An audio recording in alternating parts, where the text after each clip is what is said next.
Good morning, good afternoon, good evening, wherever you are in the world. We are back with another Neurodiversity Stories with your host. I was thinking, who am I? With your host, my name's Darren Clark, and I'm the host of Neurodiversity Stories. And why did I put Neurodiversity Stories on? Well, for the exact reason we have another amazing guest today. We've had incredible guests in the past, and the reason for this is purely to start sharing more people's stories around neurodiversity. This creates more awareness around the topic, and not just in the UK, we do this globally as well. So guys, I want to say a massive thank you to everyone that participates in this Neurodiversity Stories. We're always looking for new guests. And I want to say a massive thank you again to Emma, who's our guest today, our previous guest. And again, the viewers that watch this. So please do introduce yourself. Let us know where you're tuning in from. We have, like I said, we have guests from all over the world: Argentina, America, Kenya, France, the list goes on. So guys, today we have a phenomenal guest. We have Emma Downer, who is the director of DIY with Emma, and she's also a life coach. And I'm absolutely thrilled to have her on here. I know how incredibly busy she is. I'm a massive fan of watching the DIY tips. I must say, and Emma probably won't like this, I'm not massively great at DIY. I think my toolbox consists of no nails and other people's telephone numbers, but I hope she won't hold this against me. But guys, we're here to talk about neurodiversity stories. We're also here to spread more awareness. And I want to say a massive thank you again to Touch, Type, Read and Spell, who are our sponsors. And I want to share it with you, this. Hi, my name is Mark. No, that's David. I'm over here. Reading and writing have always been a struggle for me. Mom and Dad try to help with spelling, but the words never seem to stick. And I don't know why my teacher spends so much time on me. Maybe I'm just not that smart. David, what's up? That was the day he showed me something called Touch, Type, Read, and Spell. At first, I didn't think I could do it. But then when I tried it, I could. For the first time in my life, I felt like I was really learning something.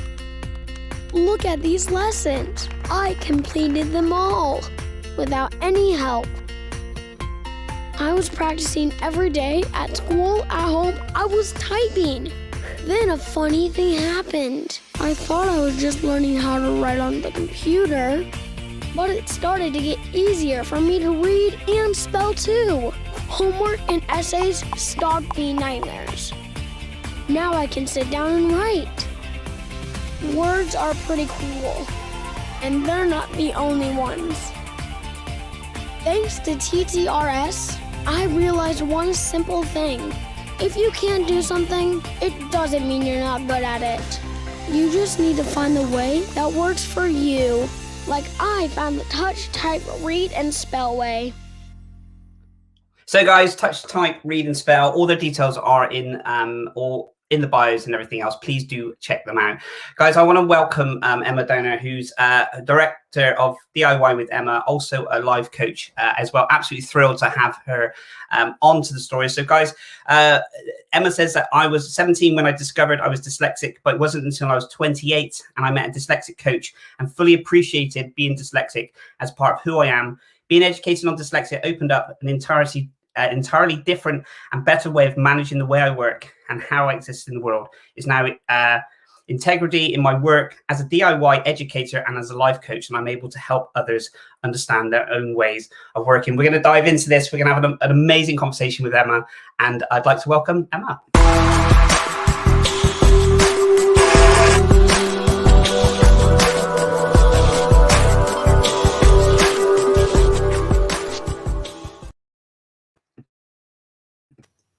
Good morning, Emma. How are you today?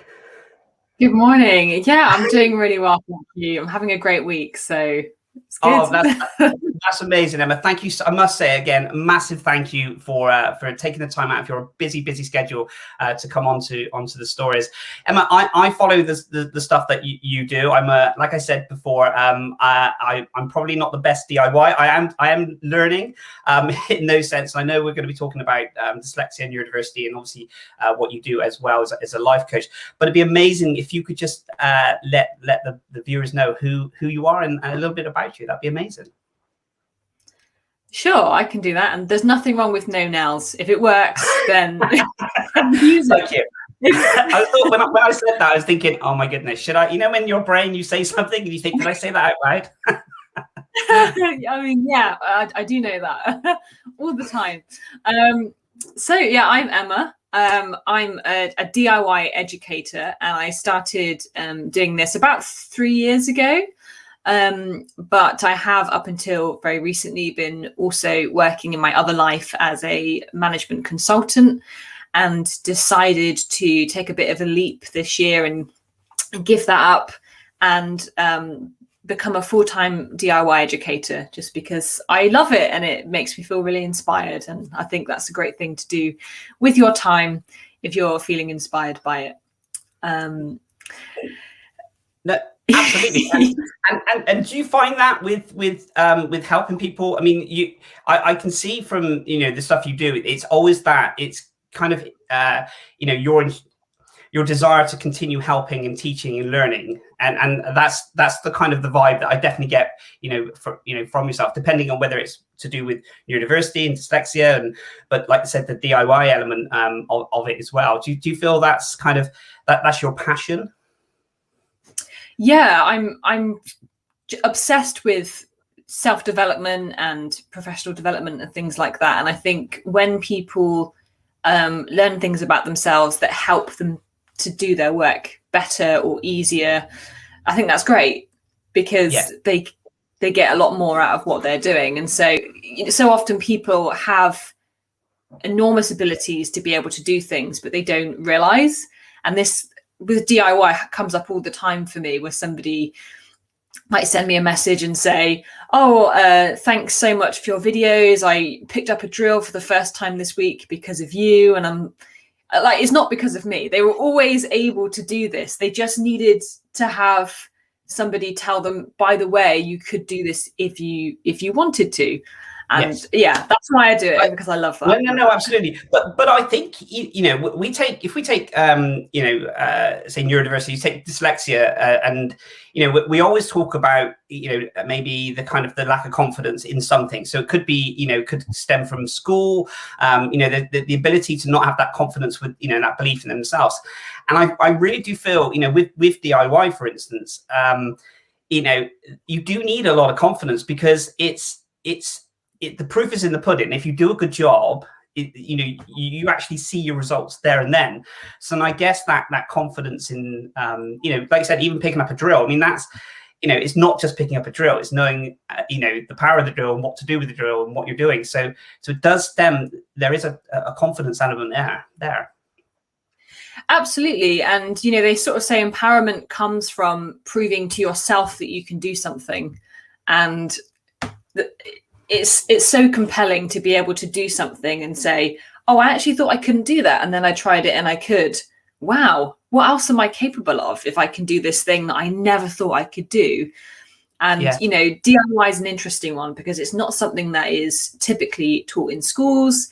It's something that is sort of relied upon our caregivers to teach us, and we might not have caregivers who are particularly practical or are good at teaching, or and so you find a lot of people reach a certain stage, and that might be, for example, buying a house. They might need to maintain it, and they say to themselves, I have no skills to do this. When was I supposed to have learned how to manage a home or how to fix things? And for a lot of people, there aren't even any emulatable skills. There's nothing that they can look at and say, well, I've done something similar before that looked a bit like this, so I'll just do that and see if that works out. Some people just have no emulatable skills at all to even work from. Yeah. So if we can go back to kind of your, so it's dyslexia. That were you diagnosed? Did you go down the route kind of the diagnosis, or is there the kind of the traits there's dyslexia? How did it first, and what kind of age were you aware of it, Emma? Don't mind sharing. Well, I'm smiling to myself because how I first came about finding out I was dyslexic is a bit of an embarrassing story for me. Okay. But I'm going to tell you anyway. Only if you want to share. I think it'll become apparent why I'm embarrassed by this now. But I was first aware of dyslexia when I was at college. So I would have been about 17, and I found out that people that were dyslexic were given more time in exams. Now, I was having an exceptionally hard time with exams. The actual content of the exam was fine, but what I was experiencing was that it would take me such a long time to read and comprehend the question that I didn't actually have time to answer the question. And another thing that was particularly difficult was when you were marked upon spelling and grammar and structure, I would spend an enormous amount of time delivering over the spelling of a particular word. Like the word necessary, I don't understand why it's got so many C's and so many S's, and it doesn't sound as it's... It couldn't be any more unnecessary. Is could it part of the pun? But yeah, we agree. I do always find that, with words. But do you find that, Emma? Sorry to interject. With the actual words, we can learn it, know exactly how to spell it. A couple of seconds later, come back, still gone. It's that retention of it just does not stick. And I guess in school, it was those elements of, well, I've told you this is how you spell it, this is how you do. But that short-term memory or that block just eliminates, like you've never seen that word before.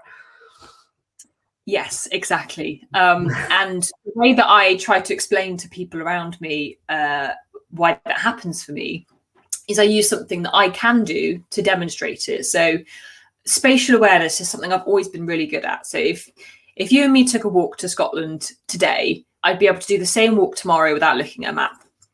Wow. Because I've already been there and I recognize every twist and turn that we took, and I would just follow the same path. The path would be obvious to me. And I know that this is one of my exceptional skills because other people can't do that. And that's something that it's almost weird. I'm like, how can you not do this? It's so obvious. It's so obvious. You just go the way that you went yesterday. In the same way that somebody might say to me, how can you not spell necessary when you have spelt it so many times before? And it's like, there's just a gap perhaps where that should be. I'd be really interested, if anyone in the comments knows why. I know we have a lot of kind of professors and a lot of people kind of, really kind of delve into this, but or if you know, Emma, I'm not asking, for me, I always think to myself, well, why don't I know how to spell this word, and why is there such a block? And again, it's a block on so many things, but other things, absolutely, my spatial awareness and remembering certain things, like I can remember if I saw someone and then 4 years later, I would remember what coat they wore or jumper they had on, or if they had something in their hair.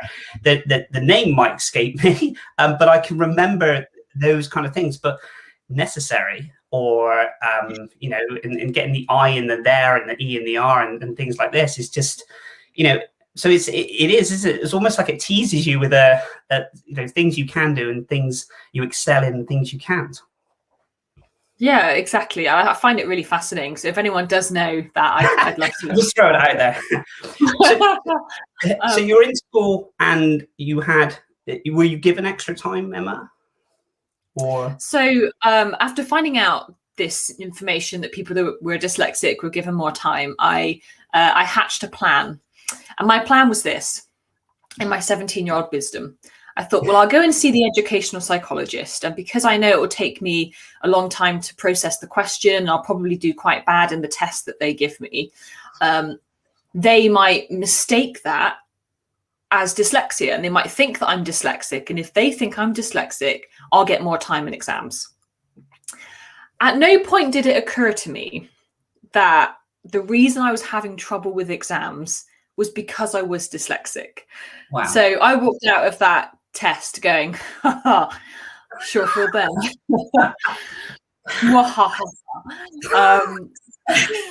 Like a little kind of evil plan.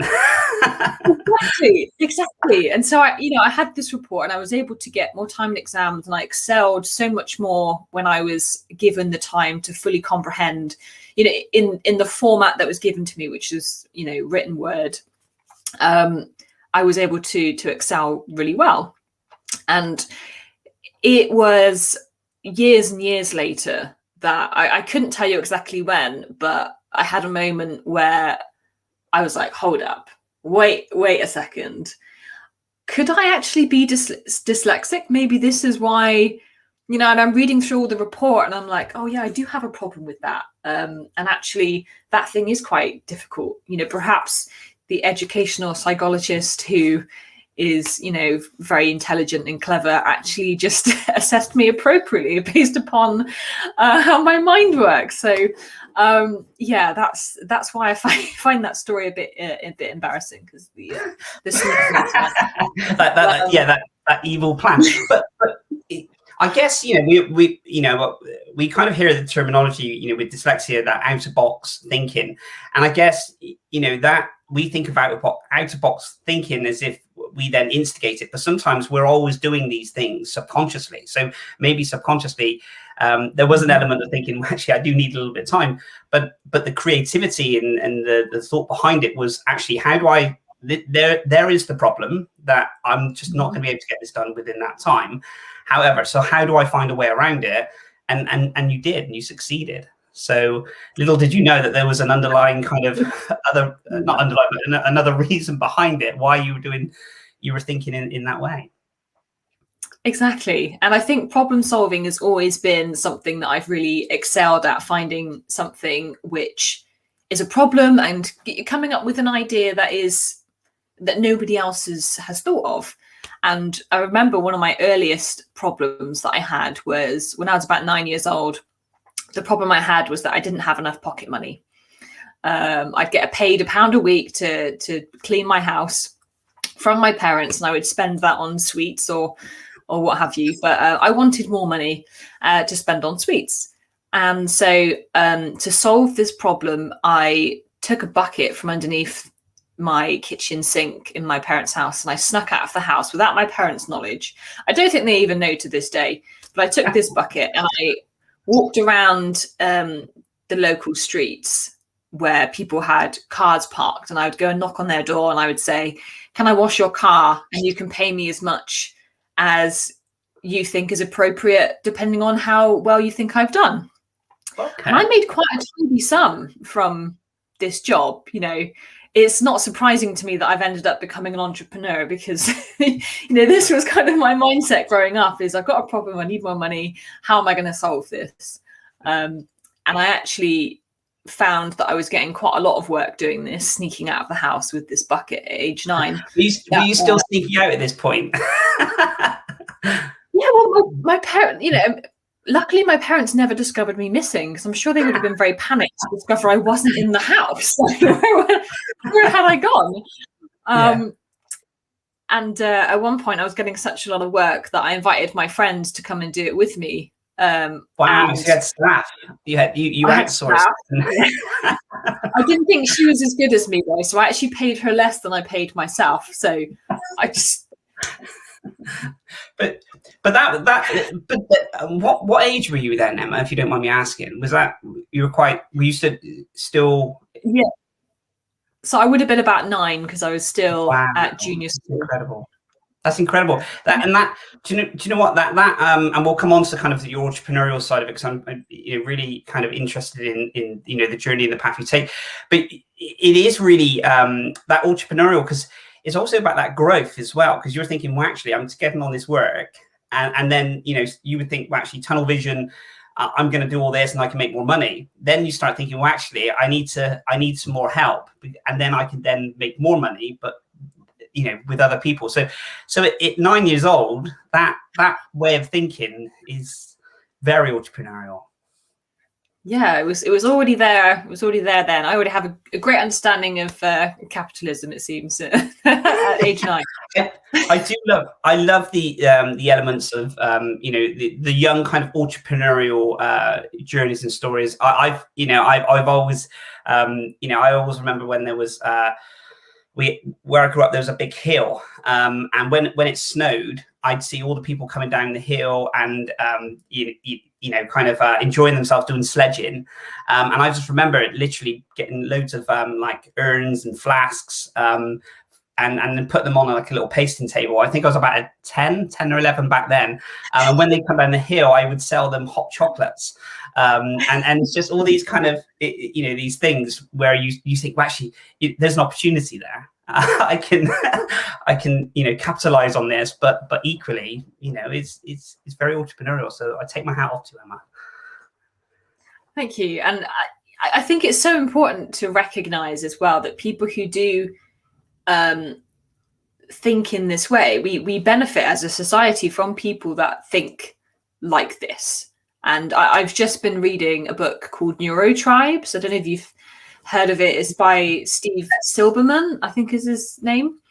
And it's a book that focuses on the history of autism, and it talks about different notable figures in history as far back as the 1700s. Wow. And it talks about particular people, and it doesn't go as far to sort of make a retrospective diagnosis of these people, but it describes their character and it describes how they were perceived by others. And as you go through the book, you're sort of left feeling, I mean, it wouldn't surprise me if that person was autistic based on the way that they're presenting to the world. But yes, a lot of the people they chose for this book are people that have contributed enormous things, particularly in the areas science and philosophy, for the world. yes. And imagine if we weren't benefiting from the exceptional skills that people offer. And that does happen. We're not able to access all of the skills that different people have to offer because in particularly organizations aren't necessarily set up to benefit and to allow people to thrive in the way that we could. I couldn't agree with you more, Emma. And I work with quite a few incredible organizations, very large organizations, and then some smaller organizations, and they are doing incredible work. But like you said, as a whole, the structure is sadly set out, and no fault to some people in that way, shape, or form, but the structure is set out to the recruitment process, like and I've said this on stories before, the recruitment process, the interview process, the assessment, the tests, we tend to lose people throughout that recruitment journey, which could really flourish, be fantastic and flourish within the company and add some great things, not just to the company, but to the world as well. So And I what you're mentioning as well, Emma, I've seen that firsthand a lot of the time. Yeah, exactly. I completely agree. And I actually read a really great article by someone called. I've written down her name, so I'm gonna. Please do, yeah, honestly, whatever you can do to share. I do like my notes. If you watch the film Memento. Yes. The main character has short-term memory loss. So what he experiences is that if he doesn't write down the thing that he's trying to remember in the moment, within 5 or 10 minutes, he'll forget it. Yeah. I relate to that character. If it's not written in my diary, it's not going to happen. It's as simple as that. Yeah, no. I completely agree. I'm always a big fan of my office. Everywhere I go, it's just straps of paper where I've just written something down. If I had a bit more order, to do this. But yeah, please do, Emma. If you could tell us who. But that film's great, by the way. Yeah, it is great, and I agree with you about the notes. I probably should buy shares and Post-its because I've just got an entire. It's like the beautiful mind. It's just all these random things, and you what was that for? Oh, I don't know. I mean, I don't remember what they mean, but I need a note for the note for the note for the note for the note. Oh, it's so true. It's funny. So the person's name is Hannah Naima McCloskey. I think I've probably not pronounced that right, but I've given it a go. And she's the CEO of a non-profit organization that works with organizations. And she wrote this article called Stop Asking Minority Groups to Defend Their Right to Diversity. And it's just this whole idea that if an organization is focusing on, okay, so let's develop a business case for diversity to prove that it's worthwhile for the business, you're almost looking at it the wrong way. If you take it as given that we absolutely all benefit from having diverse organizations as truth, you can then move on from that and actually start making some beneficial change. And quite often the business cases, because I've experienced this in my own career, the business cases that people ask you to write are often requested from minority groups who are already marginalized and are asked to prove that they are, beneficial or worthwhile or bringing profit to an organization. And I really loved her article, so I wanted to mention it. Please do, and if we will put these links in the comments, I'd be really interested to read not only the article but the book on that as well. I have heard this and before, and how does it affect the bottom line is the phrase that I hear it a lot. Yes, we could maybe bring in training in this, but we've got to kind of show to the main kind of head office or the organization, the people that make these decisions, how it will ultimately help the bottom line. And I'm thinking, well, if you don't have these people and looking after the organization, the bottom line is the least of the things that you need to worry about. But I find as well with regards to, say, if we take dyslexia, and I'm not saying all organizations like this, but in some aspects, there's so much more to be done, so much more education. And I just find, we tend to think about, if you take Dyslexia Awareness Week in October, which is just, I'm never too sure whether it's a week or a month. Sometimes we celebrate for the month, sometimes we celebrate for the week. But genuinely, it's almost like an organization will reach out and go, okay, so dyslexia awareness this month, who do we know that's dyslexic? What organization can we help? Let's pull them in. And then come November, it's, okay, who can we speak to about this? December, let's speak about this. But once you make these conversations and you start talking to your staff about them, you can't just end it with just 1 month or 1 week. I very much agree, and I always say to people when I talk to people about neurodiversity, I say there's 2 jobs for the neurodiverse person. The first one is to continue to navigate an environment that wasn't built for them every single day of their life. And the second is consistent education of other people. For example, every time I go into a new office where I use my dictation software, I find it an incredibly stressful experience because I'm about to do something that people will find very unusual.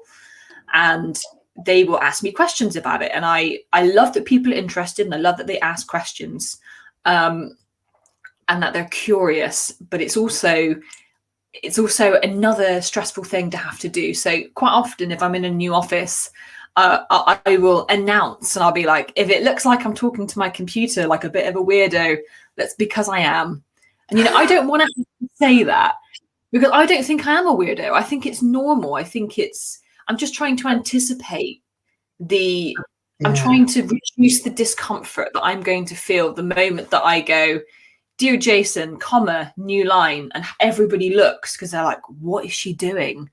Because I just don't like.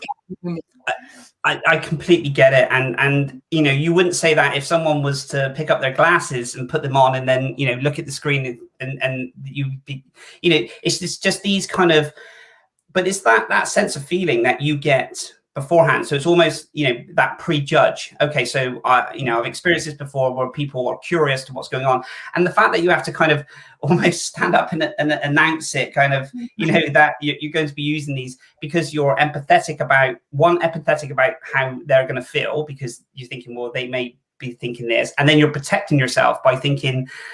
So before you're even doing the task, your mind is just racing with so many different things of trying to firefight all of these different things. Yeah, exactly. And one of the things that I've tried to do in the past to try and reduce my discomfort starting with a new team is to ask any line manager that I've got, can you tell me a bit about people that you've worked with before? Have you worked with anybody who's neurodiverse before? And usually how they answer that tells me how much I might need to tell them about myself. And I really sort of encourage this idea of asking anybody who you work with how they like to work and how they work best. And, with any of my staff, I'll say to them, are there any adjustments that would be useful for you in this environment to make working with me easier or more successful? Because everybody benefits from that sort of question. And it also makes it a bit easier for people who might have to ask for things that others perceive as being a bit unusual. It can make them feel a bit more comfortable. And just remembering a particular scenario with an old line manager where I sort of get into this habit of almost like anticipating what kind of biases people might have and trying to address them before it happens to try and reduce my own discomfort. So an example would be, I sat down with this line manager and I said, if I am sat at my desk and I've been staring into space for 30 minutes and it looks like I'm doing nothing, I can assure you that I'm doing my best work, because the way that I process information is to sit and work out the entire solution in my head first, and then it takes me 2 minutes to write it down. And so I have to almost explain that there's a difference between looking busy and being busy, and that's how I work. So if you see that, then don't worry, I'm working very hard. And with this particular manager, I recall talking to them about speed reading. They came to me with this activity and they said, could you please read this report and summarize the main points? And I said, absolutely, I can do that for you, no problem. Just so you know, because I'm dyslexic and because skim reading is something that doesn't come naturally to me, this task will take me this amount of time to complete. And I'm happy to do it. And to give you another option, I could assign this task to X person and take on a portion of their work instead, because I know that they'll be able to do this faster. What would you like me to do with this? And they said, totally understood, happy for it to take as long as you say, continue. And so I sort of felt quite heard at this point and quite understood. And something they said next was quite good intentioned, but had made me feel that I hadn't actually been heard, which was, you do know, though, that you could get better at speed reading if you tried. And it's just one of the most frustrating things for somebody who's neurodiverse or got any sort of disability to say, well, you could, if you tried a little bit harder, you could do it, couldn't you? Wow. And the thing is, she's not wrong. She's right. I could reasonably get better at it. I wouldn't choose to focus my energy there. And here's why. I had a dyslexia coach about 5 or 6 years ago, somebody named Brendan. Hopefully he might even be watching, because I think I might have even seen your post originally through. Completely changed my life, completely changed the way that I look at dyslexia. So I hope he knows how beneficial those sessions were for me. And what he explained to me was, and hopefully I don't completely ruin his beautiful explanation, was that if you've got a line that, say this line is average, the middle line is average, and what we see with neurotypical people is that on average they tend to flow with their skill set around that average. They might be pretty good at some things, not so good at other things, but they tend to sit more around this average line. And then what we see more so with neurodiverse people, is that line or that wave is a lot larger. So neurodiverse people will be exceptionally good at some things and will find other things exceptionally hard. And so if I take speed reading that I am really, really very bad at in comparison to what's considered average, if I focused on that all day, every day, and say I got better at it by 20%, I would be better at it by 20%, but I'd still be rubbish at it compared to the average. Yeah, that's really interesting.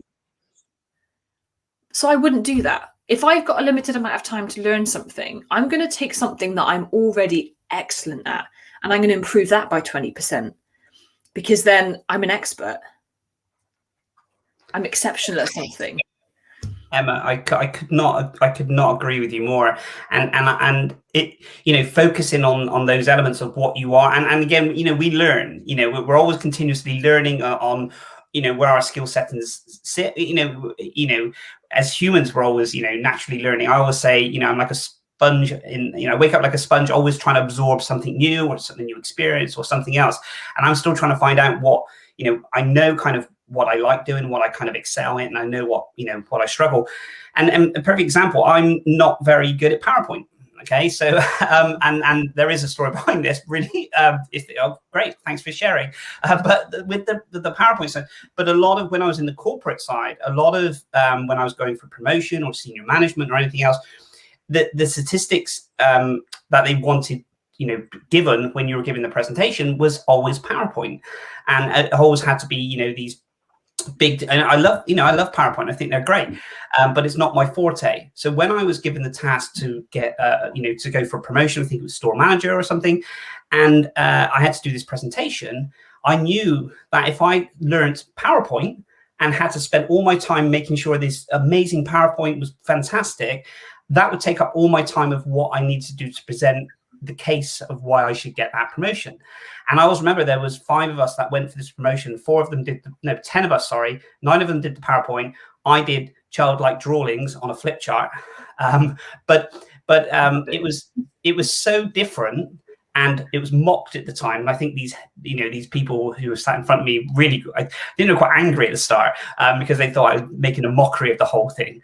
But 3 pages in, they started to get it, because, you know, I could point to a truck and I could talk about delivery turnaround time. I can talk about, you know, everything, you know, logistics and everything else, but just by seeing the picture. And I didn't need a PowerPoint. But because it was so different, and, you know, they all said you had, you know, you were very confident to do this. I'm not going to say what their words were, but they said you're very confident to do this.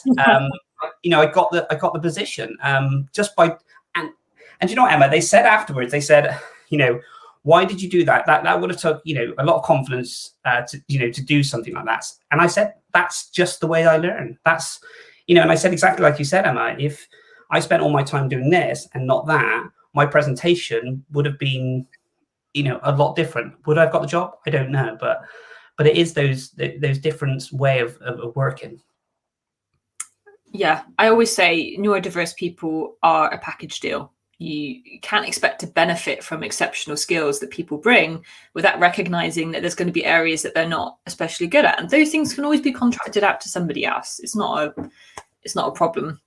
And it just reminded me of this statistic that completely blows my mind. If you take 36 characteristics of a person, so imagine how often they lie, their eye color, their ability to spell. And if we agree that what society considers normal is sort of one standard deviation from an average of society, for any individual to be normal or average across all 36 characteristics, the likelihood of that happening is about 1 in a million. So it's actually really abnormal to be normal. And the reason I like this statistic is because what that tells us is that normal doesn't exist. And we set up as a society expectations of what normal should be. And if you deviate from that, you're abnormal, which makes no sense because normal doesn't exist. That blows my mind, Emma. That absolutely blows my mind. And you are so right on this. I mean, what is normal? We talk about normal in its entirety. You know, that's not normal. This, you know, it's a phrase which is continuously used on a daily basis. You know, you know, but that, that analogy and those statistics on that just absolutely blows my mind. I'm going to just bring in, so Ruth Fenton, she said, wow, what a great way of explaining skills, focus on what you are great at. And Torek Gai, I apologize. I always get your surname wrong. I do apologize. Incredible person. The lines part was excellent. We'll use the hash out of it. So I think that basically the synopsis of that was your analogy around the line side of it was incredible. So Emma, how did you get, if you don't mind me asking, how did you get into the life coaching side of it? Was it through the DIY element of it? Is it because you've always been kind of creative and you've always the teaching element of it? How did that first kind of start? I think this first started probably almost a decade ago now. When I first started in my career, I got a mentor, and it was the first time I'd ever experienced a sort of mentor-mentee relationship. And I was like, wow, this is so helpful. And this person really helped me in so many different ways. And I started to realize how beneficial that was. So I started to coach people. Very informally, people would come and ask me questions and be like, I'm stuck on this problem. And I would sort of, I'd look up what good coaching questions were to ask them back, because what I wanted to do was say, that's a terrible idea, don't do that, I would do this, which is, yeah, that's what I really want to do. But, not, it's like, how do I do this? Okay. So I started to learn different skills of how to ask people questions that helps them get to their own resolve. And this is the case across everything that I do in DIY as well, because people already have it within themselves to do these things. They just need a little bit of signposting, or even just a bit of encouragement or representation. And that 75% of my audience are women. And that doesn't surprise me too much, because I am acting as a sort of role model, showing them, by the way, you can both be a DIYer or a renovator or work in construction and be a woman, which sounds ridiculous that people might not know that you could be both. But in society, it's not a narrative that we're told very often. And so, that helps people go, oh, I could do that. And sometimes that's all they need to be able to move their life forward.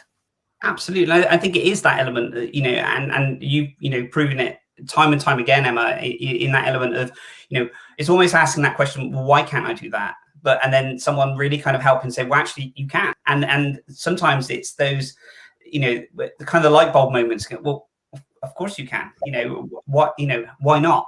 And those really help. But the confidence element must be, huge. I know from doing, a lot of DIY, a lot of DIY recently has improved my confidence in so many different ways, and it really does it. I mean, it brings confidence in so many other areas. If you start cooking, you do one dish and then you can do 2 dish and 3 dish. If you can do, the DIY, it's just that element of confidence to have that, and the skill element is second to none. Exactly as you've just described it is how I think a lot of people go through this process. If you start where you're comfortable, you can go from there. So often people say to me, oh, I could never imagine renovating my basement. How did you get to this point? That looks so hard. And I always say I started with a shelf. I didn't know how to put up a shelf a few years ago. I learned how to do that. And from there, I did something else. I did some tiling. I did some, and it's like, I'm going to give it a go. I'm going to see how it goes. I might not get it right first time. And there's this really weird culture in DIY of, if you're not getting it right first time, you're doing it wrong. Don't even try if you're not going to get it right first time, which is so crazy, because everybody has learned these skills at some point, and there's such a cognitive dissonance there with people going, get it right first time, but I expect you to allow me to have learned this and got it wrong at some point. I guess, you're absolutely right. It's almost, you can take that analogy into so many different things. I take the gym, for instance. When you go to the gym and there's people that's been there for ages, and you've got kind of the weight section and people are doing this and everyone knows how to use the machine. And, I'm still struggling with the pin to try and move the weights over, or adjusting the chair. So I'm kind of sat a little bit wrong. It's all these different things, but it's once you've done that and you feel confident, just starting, at that level, and then, giving yourself a break and thinking, I'm not saying that you're now going to be able to build a house, from day one, but it's just something that you can kind of start adding the skills. And like I said, it's not the actual physical doing it that gives you the benefits. It's that confidence to, it's quite empowering, I guess. I think that's a great analogy. And I think it's just like that. It's exactly like going to the gym and learning those skills. So Emma, we're coming up to our allotted time. I told you these shows go far too fast, and I could talk to you for all day. And you talk about notes as well. I haven't even covered half the stuff we were going to. All those thoughts. But I am saying to the guests that do want to come back to, we are going to be doing kind of asking guests to come back to share more on different topics as well. But how can people reach you to connect with you? Well, there's a couple of ways. LinkedIn's always good. If you've found this talk through there, you've probably already got me linked on that. And probably also TikTok, because that's where I do a lot of my DIY social media presence. Currently got 50,000 followers, which feels really weird and embarrassing to say that. Like, almost shy about it. Like, all these people what I'm doing, and I find that really weird. You say that, you just go, yeah, I've just got 50,000. Wow, that's incredible. That you're not just the followers, but that so many people are seeing your the talent and the skills, and you're helping so many people. So that's incredible. Yeah, I feel really glad. Have you been on TikTok? I mean, it's because it's probably one of the areas that I'm not very strong on, if I'm honest. TikTok but I love watching it. Yeah, well, I joined sort of March last year at the start of lockdown. A lot of millennials did. It's kind of a bit of a funny cliche. Yeah. Like, you're a millennial. Oh, you must have joined TikTok in March 2020. like that. That's you just have to. Oh, you're a millennial. Why aren't you? What's your account? Exactly. And I have eventually got to this point, not just through starting in March. I was running a blog and have been for about 5 years, and I would write a blog, but it would take me like a month to actually write something because it doesn't come naturally to me at all.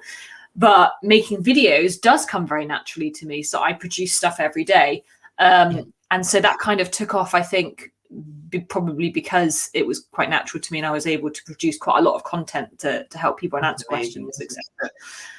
Well, so people can definitely follow you on TikTok, link up with you on LinkedIn as well. And what we'll do is we'll put the books and the article that we mentioned, if we're able to, to put those into the comments as well, because I'm be really intrigued to look into those as well. But Emma, it's been absolutely fantastic having you on the Neurodiversity Story Show.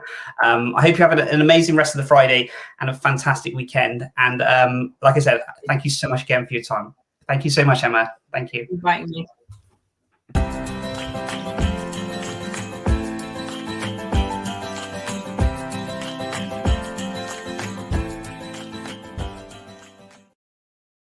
So guys, that was Emma. I hope you enjoyed that just as much as I did. Emma's doing incredible work. Please do follow her. Wow, the following that she has on TikTok is just insane. I have watched some of the videos that she's done, and they are really helpful. And I'm sure you'll get a lot from them, from connecting with them. Guys, that's another Neurodiversity Stories done. We will be back next. Take care, guys. Cheers. Bye-bye.